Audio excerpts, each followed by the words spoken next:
Friends, कैसे हैं आप। स्वागत है आपका मेरे चैनल में। आज की क्लास में करेंगे महिला सुपरवाइज़र का पोषण और स्वास्थ्य से प्रैक्टिस सेट चौथा। 3 जो हैं प्रैक्टिस सेट पहले कर चुके हैं। आज की क्लास का पहला क्वेश्चन है, जन्म के समय कम भार वाले शिशु को माता के दूध में उपस्थित विटामिन की मात्रा के साथ साथ विटामिन संपूरक भी मिलने चाहिए, क्योंकि उनकी वृद्धि दर अधिक होती है, उनमें जठरांत्रिय अवशोषण कम होता है। उपरोक्त सभी समय से पहले जन्मे शिशुओं के शरीर में विटामिन के भंडारण अपर्याप्त होते हैं।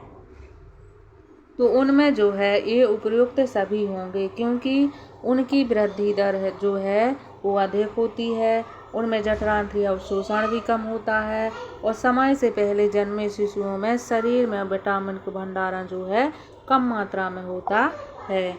दूसरा क्वेश्चन है, इनमें से किसे कुपोषण के संकेतक के रूप में प्रयोग नहीं करते हैं। तो इनमें से जो है बॉडी मास इंडेक्स, ये तो जो है कुपोषण का संकेतक है। त्वचा के मोड़ की मोटाई भी संकेतक है। मध्य ऊपरी बाह की पर्दी भी संकेतक है, लेकिन रक्तचाप जो है ये संकेतक नहीं है। खसरा बच्चों में होने वाला एक तीक्ष्ण संक्रामक रोग है जो से होता है। खसरा जो है विषाणु के संक्रामक से होता है। पोलियो की रोकथाम के लिए वैक्सीन का प्रयोग या उपयोग किया जाता है। पोलियो की रोकथाम के लिए किस वैक्सीन का प्रयोग किया जाता है? तो इसके लिए OPV वैक्सीन का प्रयोग किया जाता है। चौथा क्वेश्चन है, कुपोषित बच्चों की पोषण स्थिति का वर्गीकरण करने के लिए इनमें से किस वर्गीकरण का उपयोग किया जाता है? तो इसमें गोमेज वर्गीकरण, IAP वर्गीकरण और वॉटरलो वर्गीकरण किया जाता है, इसलिए इसका आंसर होगा उपरोक्त सभी। पांचवा क्वेश्चन है, इनमें से कौन सा गलत कथन है या कथन गलत है? निष्क्रिय प्रतिरक्षा वैक्सीन या इंजेक्शन लगवाने के बाद घटित होती है। दूसरा है, BCG और चेचक के वैक्सीन रोग उत्पन्न करने वाले जीवित जंतु किंतु कमजोर रोगाणुओं से बने होते हैं। तीसरा है, डिप्थीरिया और टिटनस का नियंत्रण जीव विषाव डॉक्साइड देकर किया जाता है। और चौथा है, वैक्सीन रोग उत्पन्न करने वाला मृत रोगाणुओं से बने होते हैं। तो इसका जो है ए ऑप्शन चौथा वाला गलत होगा, क्योंकि वैक्सीन रोग उत्पन्न करने वाले मृत रोगाणुओं से नहीं बने होते। छठवां क्वेश्चन है, विद्यालयी आयु की अवधि तक की आयु को मानते हैं। जो विद्यालयी अवधि है वो होती है 6 से 12 वर्ष।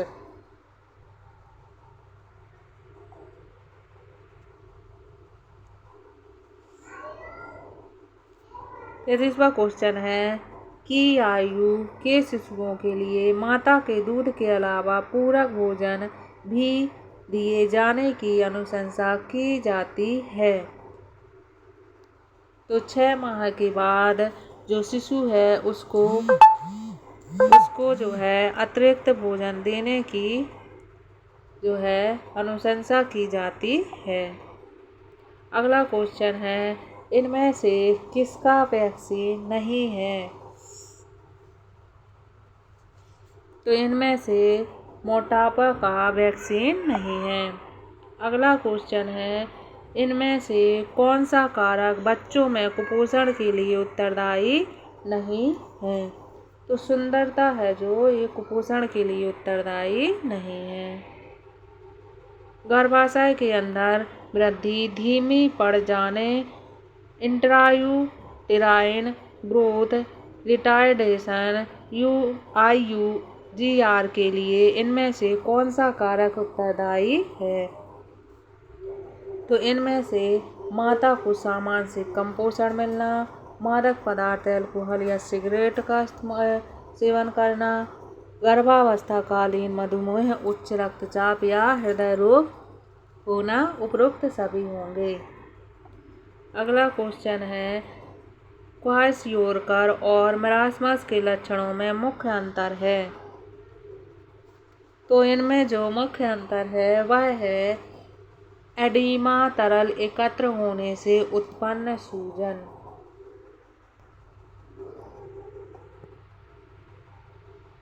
अगला क्वेश्चन है, पीयूष के बारे में इनमें से कौन सा कथन गलत है। इसमें प्रोटीन की उच्च मात्रा होती है। इसमें इंटरफेरॉन जैसा एक पदार्थ होता है जिसमें शक्तिशाली विषाणुरोधी गुण होता है। पीयूष में वसा की कुल मात्रा बाद में आने वाले माँ के दूध से अधिक होती है, लेकिन जो पीयूष से नवजात शिशु का पहला प्रतिरक्षीकरण होता है।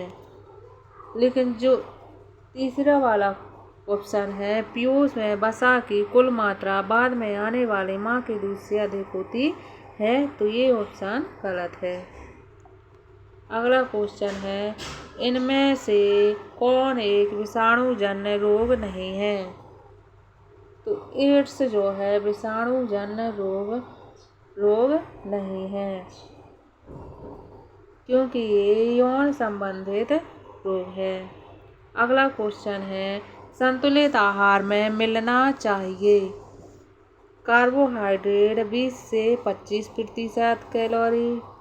कार्बोहाइड्रेट से कुल कैलोरी का लगभग 40 से 45, कार्बोहाइड्रेट से कुल कैलोरी 60 से 70, कार्बोहाइड्रेट से कुल कैलोरी 70 से 80।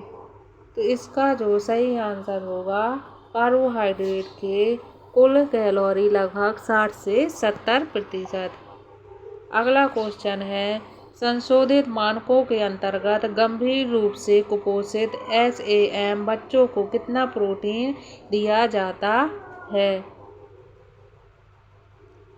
तो जो कुपोषित बच्चे हैं उनको 20 से 25 ग्राम प्रोटीन दिया जाता है।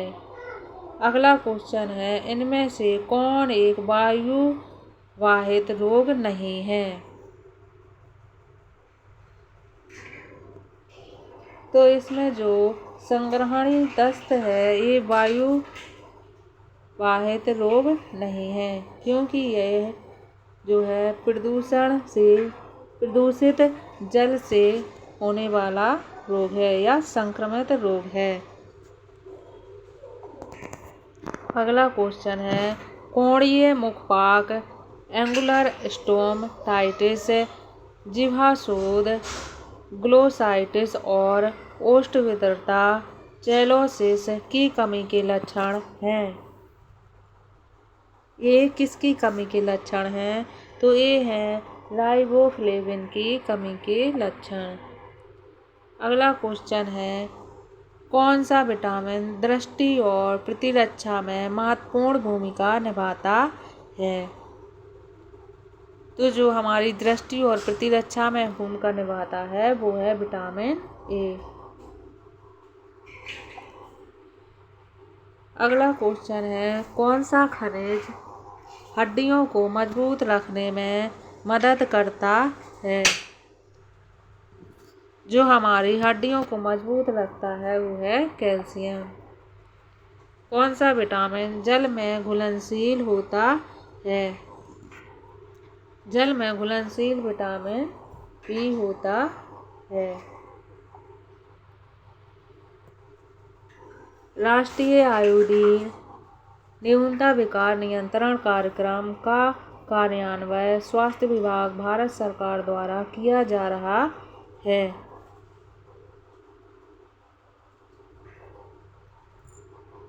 इसका आंसर है 1992, अप्रैल 1992 से।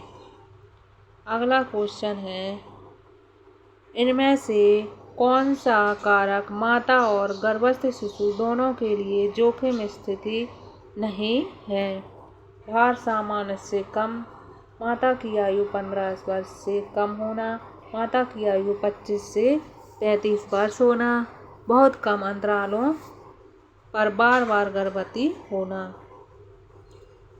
इसका जो आंसर होगा वो होगा माता की आयु 25 से 35 वर्ष होना।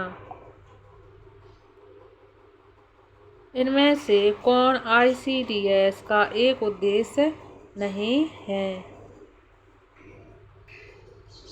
ICDS का जो उद्देश्य नहीं है वो है मधुमेह रोगियों को पोषण, रोगी पोषण। अगला क्वेश्चन है के बीच खाद्य अवकाश फूड गैप के कारण प्रोटीन ऊर्जा कुपोषण उत्पन्न होता है। इसका आंसर होगा अंतर्ग्रहण एवं आवश्यकता के बीच खाद्य अवकाश फूड गैप के कारण प्रोटीन ऊर्जा जो है कुपोषण उत्पन्न होता है। अगला क्वेश्चन है सार्वभौमिक प्रतिरक्षीकरण कार्यक्रम के अंतर्गत इनमें से किस रोग के विरुद्ध संरक्षण नहीं दिया गया है? उच्च रक्तचाप के अंदर संरक्षण नहीं दिया गया है। अगला क्वेश्चन है इनमें से कौन फेफड़ों के ट्यूबरकुलोसिस का एक आम लक्षण नहीं है?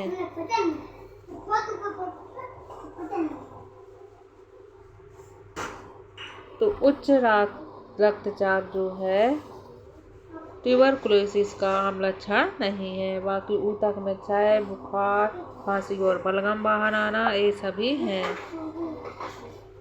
गर्भाशय में प्रवेश करके जन्मजात दोष उत्पन्न करने वाले पदार्थों जैसे मादक पदार्थों व विकिरण आदि को कहा जाता है।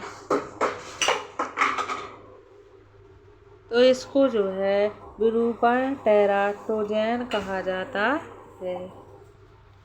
अगला क्वेश्चन है इनमें से कौन थायराइड ग्रंथि के हार्मोनों में उपस्थित होता है? इसमें जो है आयोडीन उपस्थित होता है। गर्भावस्था में चौक, धूल व मिट्टी खाने की आदत को कहते हैं। तो इसकी आदत को जो है पाइका कहते हैं। तो ये थी हमारी आज की क्लास। आपको कैसी लगी कमेंट करके ज़रूर बताइएगा। ये जो है पेपर प्रीवियस क्वेश्चन पेपर है, इसको मैं करवा रही हूँ क्योंकि इसी के अनुसार जो है पेपर आना है, ताकि आपको पता रहे कि किस प्रकार का पेपर आएगा। तो मेरे चैनल को लाइक सब्सक्राइब ज़रूर कीजिएगा। Thank you.